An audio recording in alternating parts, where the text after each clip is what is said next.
Shalom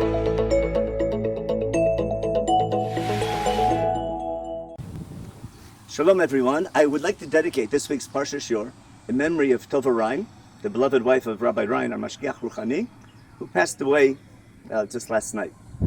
And her funeral will be later today. The Shiur is not only in her memory, it very much relates to her career as an educator whose dedication in Midrash and Lindenbaum in teaching gap year program students has influenced hundreds, if not thousands of students and made them a better part of our generation of Geulah, of redemption. In Sefer Bamidbar in general, especially between chapters 11 and 26, in beginning of Parsha Balotcha, it's quite tragic that the generation that God took out of Egypt, that did so many miracles for, doesn't seem to get the message and are unable to be worthy of entering the land. In Parsha Korach is only one of the many examples where Moshe's leadership seems to fail. And one of the most amazing things that happens in Parsha Korach is that even though God does this miracle and the land swallows up Korach and Datan v'Aviram's people, and the fire comes and eats up to 250 men, despite all that, in the next chapter, the people accuse Moshe Rabbeinu, it's your fault. Atem amitem etam Hashem. There seems to be this schism between Moshe and the people. It's just not working. Moshe, the greatest leader ever, who gave us the Torah, for some reason is not able to give his message to the people. They just don't get it. It's not that someone's to blame, it's just tragic that it doesn't work. In Sefer Tehillim, in Psalm 78, in Parak Ein Chet, Tehillim tells us we're supposed to study the stories of Chumash, not to learn how bad they were, but maybe we can learn from what happened to them, how we can be better people. And it teaches us we shouldn't be in Pasachet, that they were a dor soreh moreh. We should learn from those stories. We should not be like them, a rebellious generation. Dor lo echin libo, a generation whose heart was not ready for redemption. V'lo nemna le'el rucho, they weren't steadfast and dedicated in the service of God. Something didn't work. It was an educational failure. Again, it's tragic because both sides have a good excuse. Moshe Rabbeinu has every reason to give up, and the people have every reason, because they went through so much slavery, that they're not ready. Nonetheless, it could have happened, but maybe we can learn from those stories what's necessary for a generation of redemption to be successful. If we look back in Parshat Balotcha, back in Perek Yud Aleph in chapter 11, the complaint where Moshe Rabbeinu, for the first time, gives up.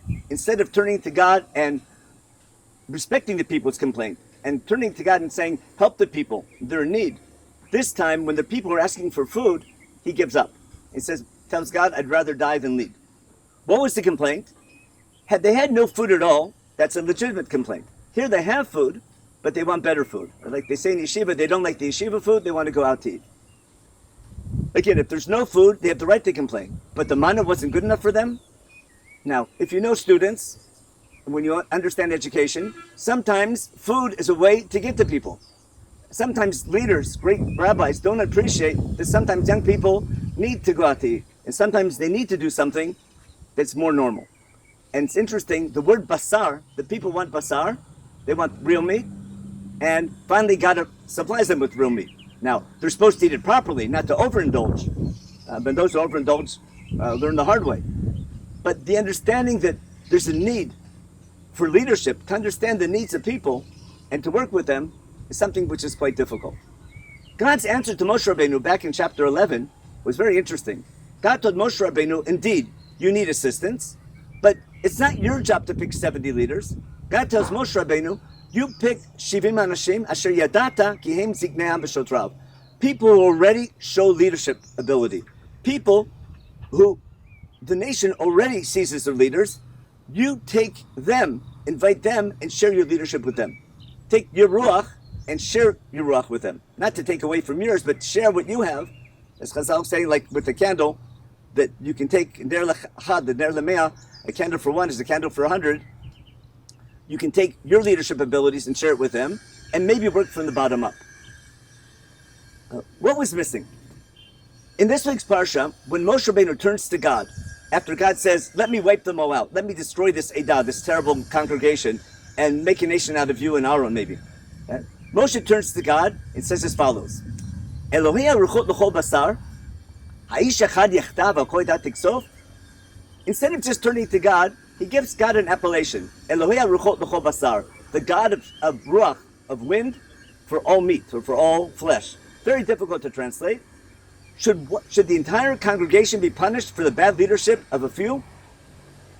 So God's answer is, okay, they have to disassociate from this group, and then they can save themselves. But for some reason, Moshe is using this appellation of Elohei HaRuchot L'chol Basar in relation to leadership. We find it happening one more time later in Parshat Pinchas, in Perek Chav Zayin, when God tells Moshe Rabbeinu it's time to die, go up to Har Avarim and say goodbye to the land and and say goodbye. And God doesn't tell him who's going to take over. Moshe Rabbeinu's response is rather amazing. He speaks harshly to God. The only time he says, "Vaydaber Moshe el Hashem limor." Moshe spoke to God harshly and said, "Elohei HaRuchot L'chol Basar." Again, that same phrase. Okay. Yitkor Hashem Elohei HaRuchot L'chol Basar Isha Leida. Don't lead them without a leader. You must appoint a leader who will lead them, so they shouldn't be like sheep without a shepherd, without someone watching them. What's it seem? It seems like Moshe Rabbeinu, unfortunately, doesn't trust the people to appoint their own leader. I think he's 100% right. But that lack of trust might be the core of the problem. When leadership doesn't trust the people, they're not ready yet. They're not mature enough to pick their own leader. And Moshe is right, they're not mature enough. But maybe part of the reason is when leadership doesn't trust the people, people don't trust their leaders. How to build that trust, that's difficult. But it begins with understanding the needs of the people. And it could be this phrase that Moshe Rabbeinu used constantly in relation to leadership, Elohei HaRuchot L'chol Basar, might go back to the ritual story where he gives up his leadership when the people ask for basar, they ask for meat, and Moshe doesn't know how to handle it. Therefore, you need a leader like Yeshua, who did the army with them, who's more down to earth, who they can relate to, and maybe a leader like that can bring them into the land. What can we learn? This dilemma we have in education all the time. Ideally, we would like the people to want to be ready, to want to serve God the right way.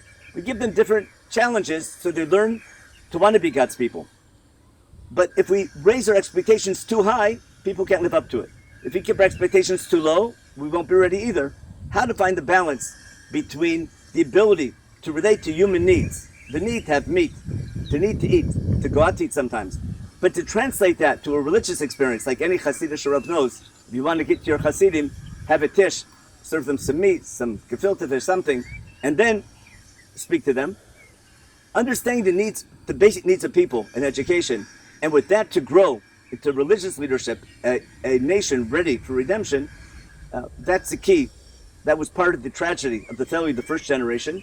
Leadership, no matter how great they were, there was a schism between that great leadership and the people, and we needed another generation.